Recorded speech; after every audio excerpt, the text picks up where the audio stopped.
In today's video, I'm going to teach you how to sync your Google Calendar in Gohighlevel. To get started, log into your Gohighlevel account and make sure you're on the main dashboard. Once you're inside the platform, direct your attention to the menu on the left-hand side. This is where you'll find most of the core navigation options, including the area we need for calendar connections. From that left side menu, click on Settings. This will take you into the configuration section for your account, where you can manage tools, preferences, and connected services.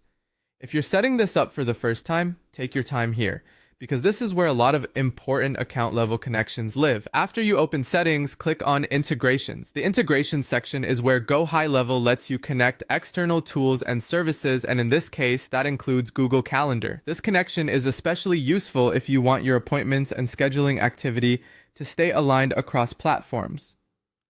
Once you're in Integrations, find Google Calendar and click on it. That will open the calendar integration area. From there, click on Manage.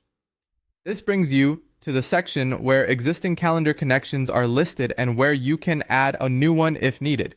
Next, click on Add New. You should now see available calendar connection options. Look for Google Calendar, and once you see it, select that option. Then click Connect to begin linking your Google account to Gohighlevel.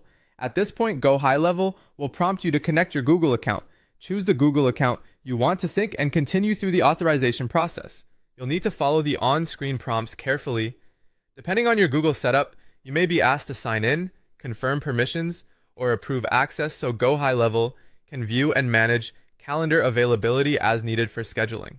As you go through these prompts, make sure you're connecting the correct Google Calendar account, especially if you manage multiple calendars for different businesses or team members. Choosing the right one now can save you time and prevent scheduling confusion later. Once you finish the prompts and approve the connection, your Google Calendar should be synced inside Gohighlevel. That's all it takes to get the integration set up. If you found this helpful, you can revisit the same settings area anytime to manage, update, or reconnect your calendar if needed. Thanks for watching, and I'll see you in the next video.